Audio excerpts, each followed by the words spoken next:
여러분, 만약 한번 질병 진단을 받게 되면 그 다음번에 보험가입이 될까요? 보험사가 바보가 아니죠. 보험가입은요, 처음부터 잘해야 됩니다.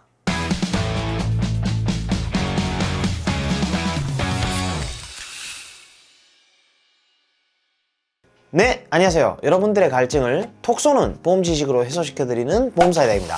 반갑습니다. 우리가 보통 보험 가입할 때 가장 기본적으로 준비를 하는 게 바로 대표적인 질환, 암내 심장 질환이죠. 이 3대 질병은요, 사실상 누구에게나 물어봐도 이 정도는 꼭 필요하다, 웬만하면 이렇게 답변을 들으실 거예요. 문제는요, 이 진단비를 얼마나, 보장 범위는 또 어떻게 준비를 해야 되냐, 이렇게 물어보신다면 의견이 다양할 수가 있다 보니까 여러분들이 많이 헷갈린다는 거죠. 오늘은 이 보험사에다가 3대 진단비를 아주 쉽게 쏙쏙 정리해 드리려고 하니까 여러분들도 보험 가입하실 때 참고해 보시면 아주 좋을 것 같습니다. 보험사이다. 제가 암은요, 가로 열고 유사암 포함 가로 닫고 이렇게 적었는데요, 암 진단비는요, 우리가 암에 대한 보험을 가입만 한다고 해가지고 어느 부위에 어떤 암이든 뭐 다 나오는 게 아니고요, 일반 암과 함께 유사암까지도 같이 준비를 해야지만 모든 암이 보장됩니다. 이게 무슨 말이냐, 암 진단비는요, 이렇게 나뉩니다. 보통 암 보장은 크게 일반암, 유사암, 고해감, 소해감 이렇게 4가지로 나뉜다고 보시면 됩니다.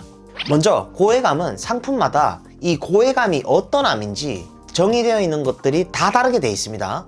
고해감은 일반적으로 백혈병, 뇌암, 뼈암, 식도암, 췌장암이고요.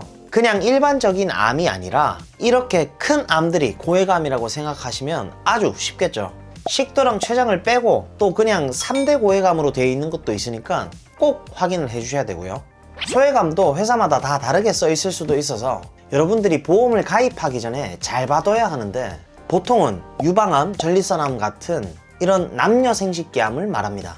생식기 쪽은 특히나 암 발생률이 더 높게 나타나니까 아주 중요한 항목이죠.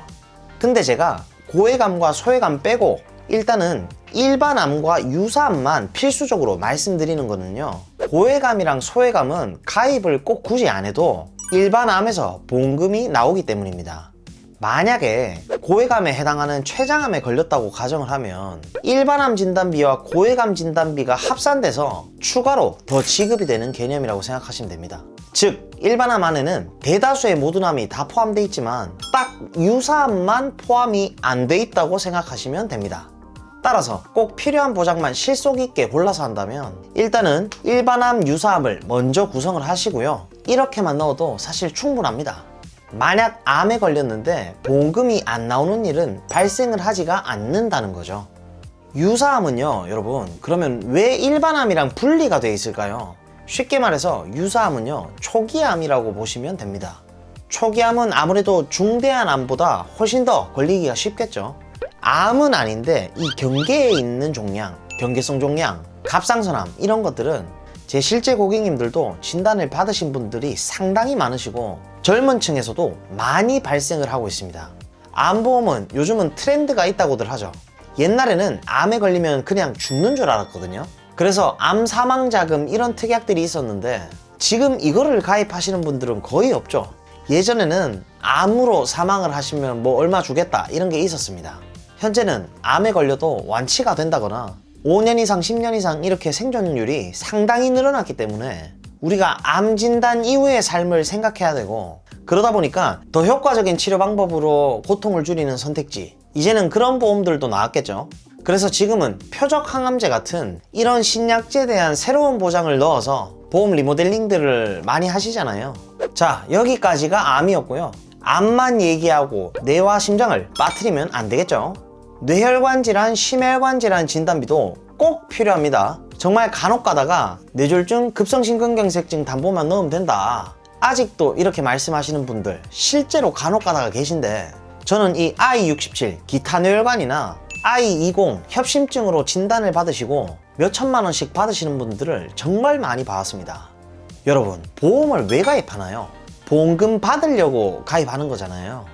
근데 월 보험료가 얼마 차이도 안 나는데 조금 아끼려고 범위를 너무 좁게 가입해버리면 상당히 후회하실 수가 있습니다. 한번 우리가 질병 진단을 받으면 다음 보험 가입이 될까요? 보험회사가 바보가 아니겠죠. 보험 가입은요, 처음부터 잘해야 됩니다. 뇌 쪽은 뇌혈관 질환 진단비를, 심장 쪽은 최소한 협심증이 보장되는 허혈성 심장질환까지는 저는 필수라고 생각을 하고요.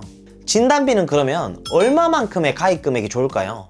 물론 이것도 사실 경제 상황에 따라 사람마다 다 다르겠지만 보험 가입할 때 주변 사람들 보면은 이 정도는 있어야 도움이 되더라, 그런 금액들이 있잖아요. 보통 암 진단비는 한 5, 6천만 원 정도, 뇌 심장 쪽은 한 2천만 원 정도는 기본적인 진단비를 준비해 주시는 게 좋을 것 같다는 생각을 하고 있고요. 물론 각자의 사정에 따라서 조금씩 다 바뀔 수는 있겠죠. 나에게 맞는 정도로만 딱 설정을 하시고, 그리고 저는 항암 치료비나 암 수술비 담보 같은 그런 보장보다는 진단비를 위주로 꼭 구성을 먼저 하실 것을 권장드립니다. 그 이유는 보험사이다 채널을 자주 시청하시는 분들은 잘 아시겠지만 그 중에서도 표적 항암 치료 편을 참고하시면 속이 뻥 뚫리실 겁니다. 자, 지금부터 보험료 비교 안 해보면 섭섭하겠죠? 83년생 만 40세 여성 기준으로 한번 볼게요. 주요 11가지 보험사를 모두 비교해봤을 때 현재 제2보험사가 암뇌심 진단비 플랜이 가장 저렴한 것을 두 눈으로 확인하실 수가 있습니다. 바로 옆에 가장 비싼 I 회사와 월보험료 차이가 약 28,000원이나 차이가 나는 것을 확인할 수가 있죠. 당장의 월보험료가 아니라 20년 납을 기준으로 하면 총보험료가 무려 672만원이나 차이가 납니다. 여러분, 같은 보장을 받는데도 보험료 차이가 이만큼이나 난다고 하면 얼마 전에 보험 가입하셨던 분들은 빠르게 증권 한번 열어보셔야 되겠죠. 자, 이어서 보장 내용은 일반 암 진단비 5천만원, 유사암 진단비 1,000만원, 뇌혈관 질환 진단비 1,000만원, 뇌혈관 질환 수술비 1,000만원, 허혈성 심장질환 진단비 1,000만원, 허혈성 심장질환 수술비 1,000만원, 이렇게 보장을 받는데 월 보험료는 6만원입니다. 굉장히 저렴하죠. 여기서는 진단금을 이렇게 설정을 했지만 견적을 요청해 주실 때는 뇌심장 쪽의 가족력을 생각해서 암을 내리고 뇌심장 쪽을 더 보강하고 원하시는 만큼 올려서 요청을 해주시면 되겠죠. 여러분들의 소중한 보험가입 첫 단추부터 좀 잘 끼고 싶다면 카카오톡 검색창에다가 보험사이다 검색하셔서 문의 주시면 제가 한 분 한 분 순차적으로 면밀히 상담을 도와드리고 있으니까요. 오늘은 가장 중요한 보험 중 하나인 3대 질병에 대한 보장 설정 방법부터요, 각 보험사별 보험료 비교까지 영상을 좀 찍어봤고요. 자, 여러분, 진짜 이렇게 필수 보장만 쏙쏙 골라주고 보험사별로 보험료 비교까지 이렇게 싹 다 해주고 정말 도대체 이런 채널이 어디 있습니까? 보험사이다. 제 영상을 시청해주시는 많은 분들이 보험을 통해서 꼭 손해가 아니라 수혜를 받아보실 수 있는 그런 분들이 모두 다 되셨으면 좋겠고요. 아, 그리고 보험사이다 구독, 좋아요, 알림 설정 잊지 마시고요. 그럼 다음 시간에 더욱 시원하고 톡 쏘는 보험 지식으로 찾아뵙도록 하겠습니다. 이상 보험사이다였습니다. 감사합니다. 본 광고는 손해보험 광고 심의 기준을 준수하였으며 유효기간은 심의일로부터 1년입니다.